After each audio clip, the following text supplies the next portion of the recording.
የሸለቆህን ምክንያትና የምትቆይበትን ጊዜ ባታውቅም አንድ ነገር ግን እንድታውቅ እፈልጋለሁ። የሸለቆህን ምክንያት ባታውቅም በሸለቆ ውስጥ የምትቆይበትንም ጊዜ ባታውቅ አንድ ነገር ግን ማወቅ አለብህ። ሙሉ ህይወትህን በተራራ ላይ ብቻ እንደማትኖር ማወቅ አለብህ። እየታጀብክ ብቻ፣ እንደሞላልህ ብቻ፣ እንደተቀበሉ ብቻ፣ ሰዎች እንዳጨበጨቡልህ ብቻ በቃ ውጥት ድርግ ግዝት ብልት ልብስ የሚባል ሁልጊዜ በተራራ ላይ ብቻ ኖረ እንደማትጨርስ ግን ማወቅ አለብህ። በተለይ ፕሮግራም ካለብህ እግዚአብሔር ባንተ ህይወት ላይ ዓላማ ካለው ትልልቅ ነገሮች በውስጥ እንዳሉ የምታውቅ ከሆነ ሁሉንም ህይወትህን በተራራ ላይ እንደማትኖረው ማወቅ አለብህ። የሆነ የእድሜ ጊዜ አለ፣ የሆነ ቀናት፣ የሆኑ ወራቶች አሉ ዳውን በሆነ ሁኔታ ውስጥ የምትገባበት ይሄን ማወቅ አለብህ በቃ።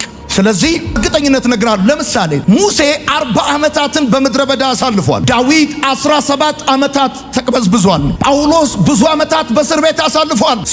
ይሄ የእግዚአብሔር ልጆች በተለይም ደግሞ ትልልቅ ነገር ያለባቸው ሰዎች ባህሪ ነው። ሙሉ ህይወትን በምቾት በድሎት በተቀባይነት በተወዳጅነት በተፈላጊነት ብቻ ላታሳልፍ እንደምትችል ማወቅ አለብህ። ያለምንም ማስጠንቀቂያ ሊመጣ እንደሚችል ማወቅ አለብህ። ነግሮ ቢመጣ ተዘጋጅ።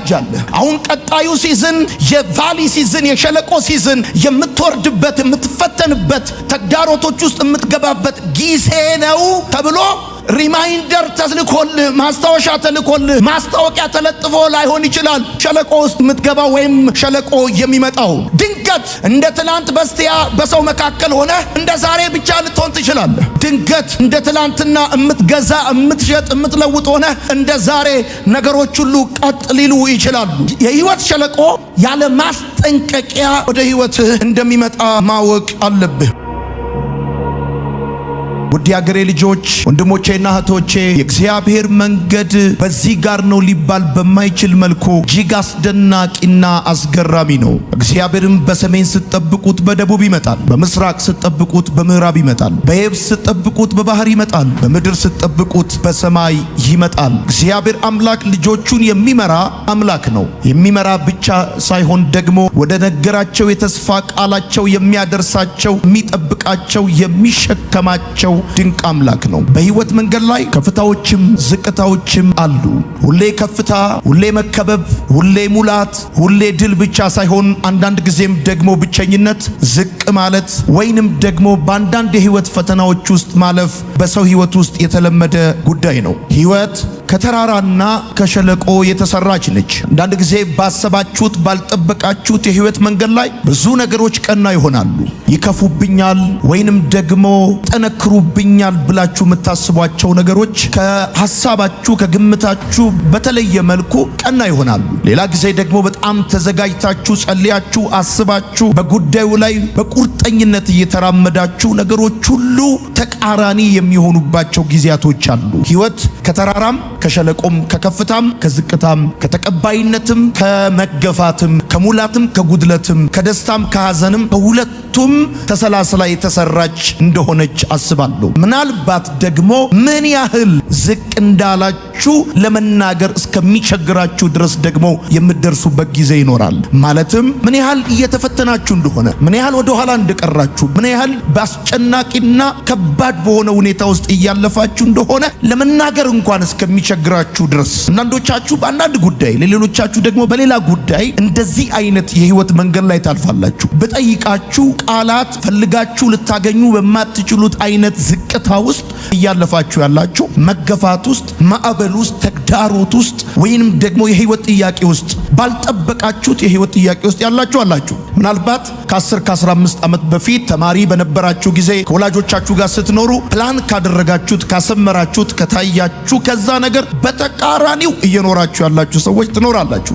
ደግሞ የሚገርመው እግዚአብሔር አምላክ በግልጽ አማርኛ በሚገባችሁ ቋንቋ ለእናንተ 1 2 3 ብሎ ነግሯችሁ ሲያበቃ ከዛ በተቃራኒ ቋንቋ በምታጡለት የህይወት ማዕበል ውስጥ የምትደፈቁና በዛ ውስጥ እያለፋችሁ ያላችሁ ሰዎች በዚህ ውስጥ ልትኖሩ ትችላላችሁ። በጣም የሚገርመኝ ነገር በጣም በጣም ፖቴንሻል ያላቸው አቅም ያላቸው ትልልቅ ነገር መስራት የሚችሉ ሰዎች በተደጋጋሚ ጊዜ በተስፋ መቁረጥ ስሜት ውስጥ ያልፋሉ። ወዳጆቼ በሸለቆ ውስጥ ስታልፉ እሱ ብቻ አይደለም፣ ህይወት ወደማትፈልጉት አቅጣጫ እየሄደች እንደሆነ ይሰማቸዋል። እናንተ የምትፈልጉት ወደ ሌላ አቅጣጫ እንድትሄድ ነው፣ ህይወት ደግሞ ወደ ሌላ አቅጣጫ እንደሄደች ይሰማቸዋል። ምክንያቱም ያ ጊዜ በሸለቆ ውስጥ የምታልፉበት ጊዜ የዝቅታ ጊዜ ስለሆነ ዳዊት በጠላቱ በሳኦል እጅ ሊሞት እንደሆነ እንደተሰማው እምትሞቱ መስሎ ሁሉ ሊሰማችሁ ይችላል። ከምታልፉበት ዝቅታ የተነሳ ማለት ነው። አሁን እኔ ይሄን ዓመት እሻገራለሁ፣ አልፋለሁ፣ ይሄን ሁኔታ አልፌ ሰው ሆናለሁ፣ እቆማለሁ፣ አሸንፋለሁ እምትሞቱ እስከሚመስላችሁ ድረስ በእንደዚህ አይነት በሸለቆ ውስጥ የምታልፉበት ጊዜ ቀላል የሚባል አይደለም። ይሄ የተቀባ በእግዚአብሔር የተወደደ እንደ ልቤ የተባለ ሰው በሞት ጥላ ሸለቆ ውስጥ ባለፍኩ ጊዜ ብሎ ካለ አንተ የቱንም ያህል የተማርክ የተመራመርክ ብትሆን ጌታን የምትወድ ብትሆን ሁሌ በከፍታ ሁሌ በሙላት ሁሌ በስኬት ላታልፍ ትችላለህ። አንዳንድ የህይወት ምዕራፎችን ከሚስት ጋር አትሄደውም። አንዳንድ የህይወት ምዕራፎችሽን ከባልሽ ጋር አትሄጂውም። አንዳንዱን ከጓደኛ ጋር አትሄደውም፣ ከቤተሰብ ጋር አትሄደውም።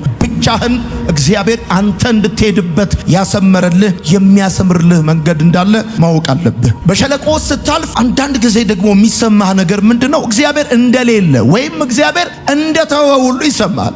በእንደዚህ አይነት ሁኔታ ውስጥ ሆኜ እግዚአብሔር ከኔ ጋር እንዳለ በምንም ማብራሪያ ልታሳምነኝ አትችልም እስከምትል ድረስ ሁኔታው የሚያስረዳ የምታልፍበት ጨለማ የህይወት ፈተናውና ክብደቱ የሚነግርህ ወይ እግዚአብሔር እንደሌለ የለም እንደዛ እንዳለው አገልጋይ ማለት ነው። ከከበደው ፈተና የተነሳ አብረውት የሚያገለግሉ ሰዎችን ጠርቶ ወደ ቢሮ አስገብቶ ዘግቶ እኔ እምላችሁ አለ እግዚአብሔር ግን አለ ብሎ እንዳለ እሱ እኮ አለ ብሎ ሰብኳል፣ አለ ብሎ ዘምሯል፣ አለ ብሎ አገልግሏል። እግዚአብሔር አለ ብሎ እግዚአብሔር በሱ ተጠቅሟል። ነገር ግን ከሚያልፍበት የህይወት መንገድ ክብደት የተነሳ እግዚአብሔር እንደሌለ ሁሉ እንደተሰማው አስታውሳለሁ። እግዚአብሔር እንደተወህም ይሰማል በሸለቆ ውስጥ ስታልፍ። ወዳጆቼ እግዚአብሔር ግን የተራራም የሸለቆም አምላክ ነው። እግዚአብሔር በተራራ ላይም ይሰራል፣ እግዚአብሔር በሸለቆ ውስጥም ይሰራል። ምናልባት በሸለቆ ውስጥ የምታልፍበትን ምክንያት ላታውቅ ትችላለህ። ወደ አንተ ህይወት፣ ወደ አንተ አገልግሎት፣ ወደ አንተ መንገድ፣ ወደ አንተ ጥሪ ስመጣ ምናልባት በሸለቆ ውስጥ የምታልፍበትን ምክንያት ላታውቅ ትችላለህ። ለምን እንደዚህ አይነት ቅርቃር ውስጥ እንደገባ፣ ለምን ህይወት እየታገለ ፈተና እየበዛብህ እንደሆነ፣ ለሌሎች ሰዎች የቀለለ ለአንተ ለምን እየከበደ እንደሆነ ምክንያቱን ላታውቅ ትችላለህ። ምክንያቱን የሚያውቀው እረኛው ነው። ሲዝኑን፣ ጊዜውን፣ ሰዓቱን እየጠበቀ አንተ የት መሰማራት እንዳለብህ፣ እንዴት መግባት እንዴት መውጣት እንዳለብህ የሚያውቀው እረኛክ ነው። እረኛክ ደግሞ ሲመራክ ሁሌ አያማክርህም። እረኛክ ሲመራክ ሁሌ አይነግርህም፣ ሁሌ አያብራራልህም። ከመልካምነቱ ከደግነቱ ከበጎነቱ የተነሳ እሱ እረኛክ ይመራሃል። ለምን ያህል ጊዜ ነገራችሁ ሳይናገር ሳይፈወስ ሳይከፈት ነገራችሁ ሳይለወጥ እንደምትቆዩ አታውቁም። ላታውቁ ትችላላችሁ። እግዚአብሔር ነው የሚያውቀው። ምናልባት እኮ ቢነግራችሁ እርፍ ትላላችሁ። በቃ ትጠብቃላችሁ። ያንን ቀን በቃ ያንን ቀን ትጠብቃላችሁ። መቼ ነው የሚፈወሰው? መቼ ነው የሚለወጠው? መቼ ነው የሚቀየረው ብላችሁ በቃ የዛሬ 5 ዓመት ነው ከተባልክ ቁርጥህን አውቀ ስራህን እየሰራ መዝሙርን እየዘመርክ ትጠብቀዋለህ። ግን እረኛክ የሚገርም ነው። ለምን ያህል ጊዜ በዛ ነገር ውስጥ እንደሚያሳልፍ አይነግርህም። እና አንደኛ ምክንያቱን ላታቅ ትችላለህ። ሁለተኛ ምን ያህል ጊዜ እዛ ነገር ውስጥ ልትቆይ እንደምትችል ላታውቅ ትችላለህ። የሸለቆህን ምክንያትና የምትቆይበትን ጊዜ ባታውቅም አንድ ነገር ግን እንድታውቅ እፈልጋለሁ። የሸለቆህን ምክንያት ባታውቅም በሸለቆ ውስጥ የምትቆይበትንም ጊዜ ባታውቅ አንድ ነገር ግን ማወቅ አለብህ። ሙሉ ህይወትህን በተራራ ላይ ብቻ እንደማትኖር ማወቅ አለብህ። እየታጀብክ ብቻ፣ እንደሞላልህ ብቻ፣ እንደተቀበሉ ብቻ፣ ሰዎች እንዳጨበጨቡልህ ብቻ በቃ ውጥት ድርግ ግዝት ብልት ልብስ የሚባል ሁልጊዜ በተራራ ላይ ብቻ ኖረ እንደማትጨርስ ግን ማወቅ አለብህ። በተለይ ፕሮግራም ካለብህ እግዚአብሔር በአንተ ህይወት ላይ ዓላማ ካለው ትልልቅ ነገሮች በውስጥ እንዳሉ የምታውቅ ከሆነ ሁሉንም ህይወትህን በተራራ ላይ እንደማትኖረው ማወቅ አለብህ። የሆነ የእድሜ ጊዜ አለ፣ የሆነ ቀናት የሆኑ ወራቶች አሉ፣ ዳውን በሆነ ሁኔታ ውስጥ የምትገባበት ይሄን ማወቅ አለብህ። በቃ ስለዚህ እርግጠኝነት ነግራለሁ። ለምሳሌ ሙሴ 40 ዓመታትን በምድረ በዳ አሳልፏል። ዳዊት 17 ዓመታት ተቅበዝብዟል። ጳውሎስ ብዙ ዓመታት በእስር ቤት አሳልፏል። ይሄ የእግዚአብሔር ልጆች በተለይም ደግሞ ትልልቅ ነገር ያለባቸው ሰዎች ባህሪ ነው። ሙሉ ህይወትን በምቾት በድሎት በተቀባይነት በተወዳጅነት በተፈላጊነት ብቻ ላታሳልፍ እንደምትችል ማወቅ አለብህ። ያለምንም ማስጠንቀቂያ ሊመጣ እንደሚችል ማወቅ አለብህ። ነግሮ ቢመጣ ትዘጋጃለህ። አሁን ቀጣዩ ሲዝን የቫሊ ሲዝን የሸለቆ ሲዝን የምትወርድበት የምትፈተንበት ተግዳሮቶች ውስጥ የምትገባበት ጊዜ ነው ተብሎ ሪማይንደር ተልኮልህ ማስታወሻ ተልኮልህ ማስታወቂያ ተለጥፎ ላይሆን ይችላል ሸለቆ ውስጥ የምትገባው ወይም ሸለቆ የሚመጣው። ድንገት እንደ ትላንት በስቲያ በሰው መካከል ሆነ እንደ ዛሬ ብቻ ልትሆን ትችላለህ። ድንገት እንደ ትላንትና የምትገዛ የምትሸጥ የምትለውጥ ሆነ እንደ ዛሬ ነገሮች ሁሉ ቀጥ ሊሉ ይችላሉ። የህይወት ሸለቆ ያለ ማስጠንቀቂያ ወደ ህይወትህ እንደሚመጣ ማወቅ አለብህ። ስለ ሸለቆ እንድታቁ የምፈልገው ነገር ምንድነው? የሸለቆውን አይነት መምረጥ አትችሉም። የኔ ሸለቆ ይሄ ይሁንልኝ ብለህ መምረጥ አትችልም። የሸለቆውን አይነት የሚመርጠው እግዚአብሔር ነው። የአንዳንዶቻችሁ ሸለቆ ፋይናንስ ሊሆን ይችላል። የአንዳንዶቻችሁ ስራ፣ የአንዳንዶቻችሁ ወዳጅ፣ የአንዳንዶቻችሁ ትዳር፣ የአንዳንዶቻችሁ ጤና የትኛው እንደሆነ ግን እናንተ መምረጥ አትችሉም። አንደኛ ሳያስጠነቅቃችሁ ነው የሚመጣው። ሁለተኛ ይሄ ማወቅ ያለባችሁ ነገር ቢኖር እናንተ የሸለቆውን የችግሩን የተግዳሮቱን አይነት መምረጥ አትችሉም። የሸለቆውን አይነት የሚመርጠው እረኛችሁ ነው። ሸለቆ እንደማያዳላ ማወቅ አለብህ። ሸለቆ ከሰው አያበላልጥም ብራዘር። ሁሉም ሰው በሸለቆ ውስጥ ያልፋል።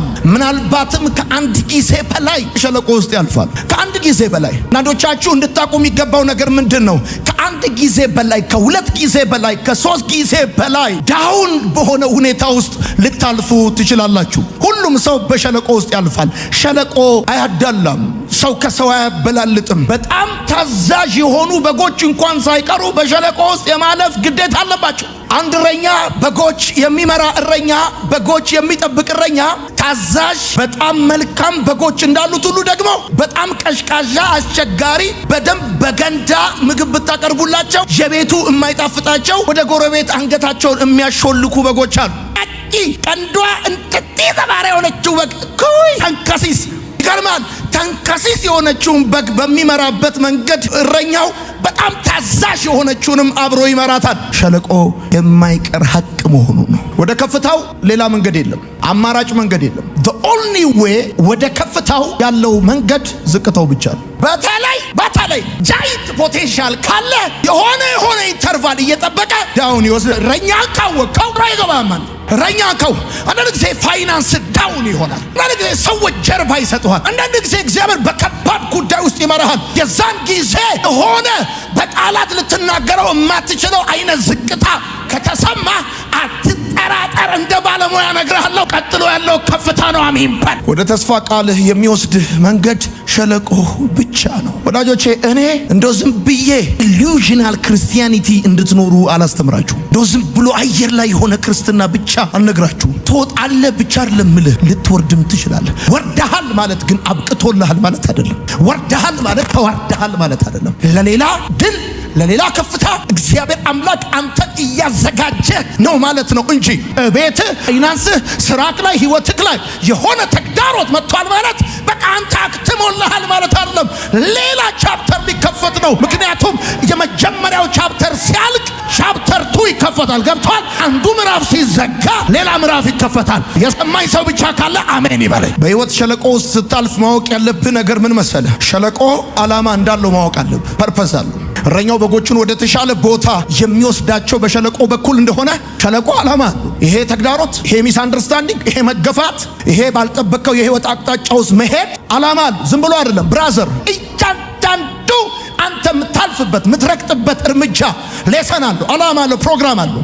ሸለቆ ህይወት የሚፈተንበት ብዙ ጦርነት ያለበት ስሜት የሚጎዳበት ቢሆንም አመለካከትና አስተሳሰብ ግን የሚዳብርበት ነው። ይገርማል። በየትኛውም አይነት ሁኔታ ውስጥ ግባ። ገብተህ ስትወጣ ግን ከመግባት በፊት እንደነበረው ሆነ አትወጣ።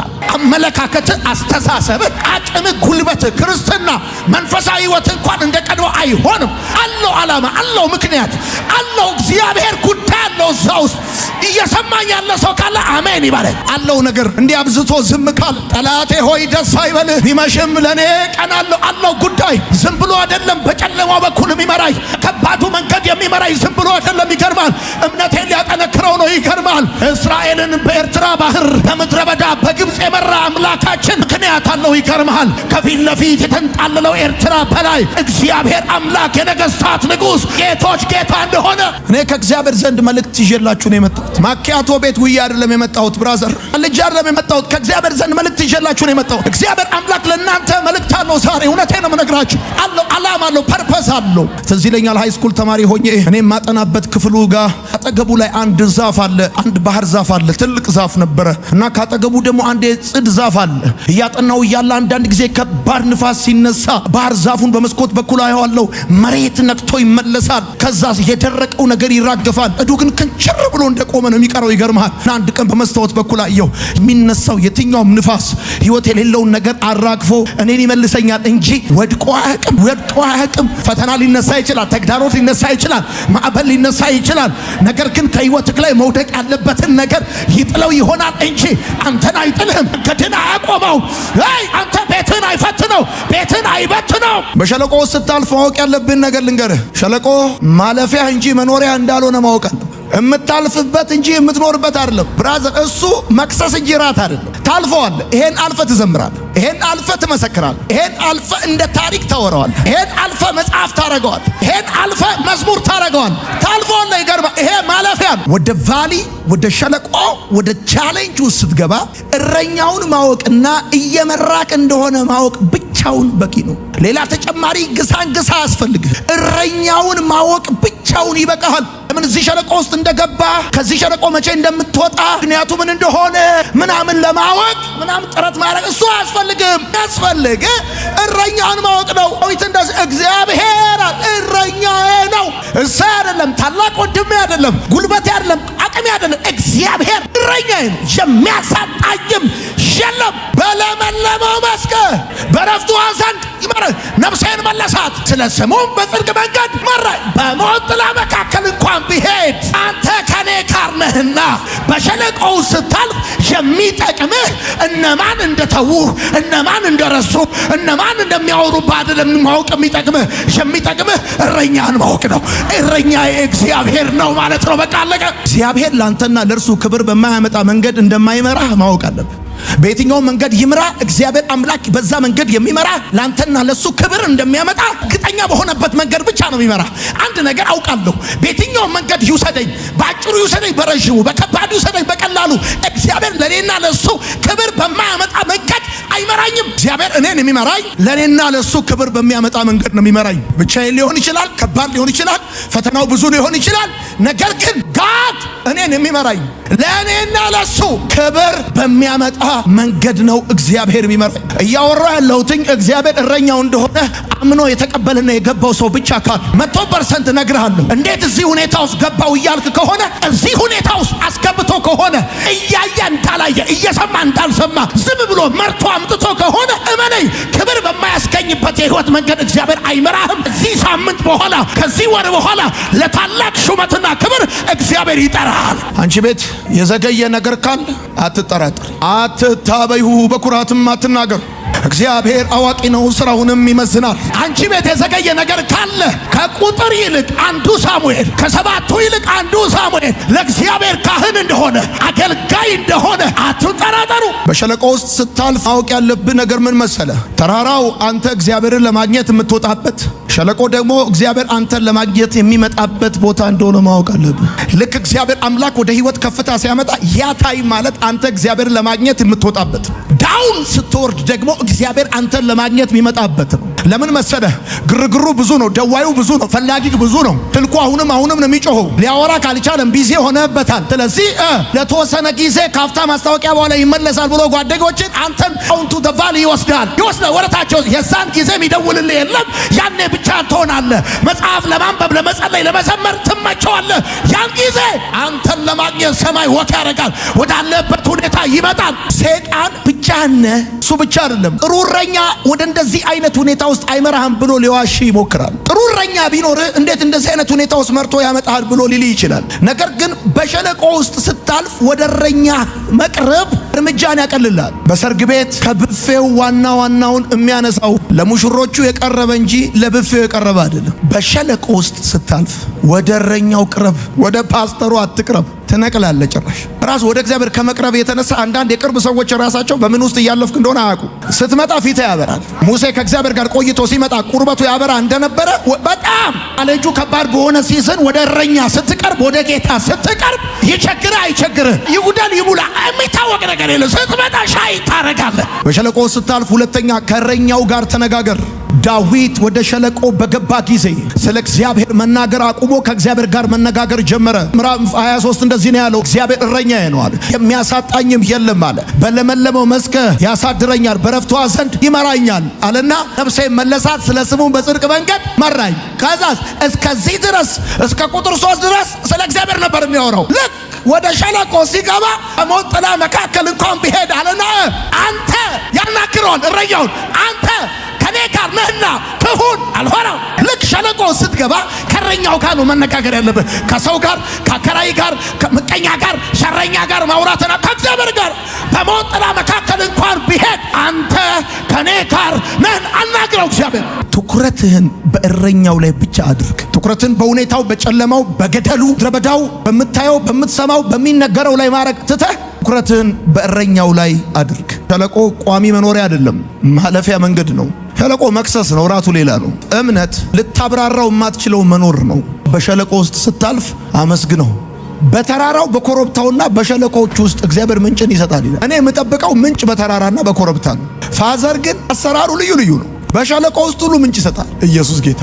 ማንም ደግሞ አይደፍነው። የሚገርማ ሶደሬ ነው የሚያደርግልህ እግዚአብሔር። አሜን በል።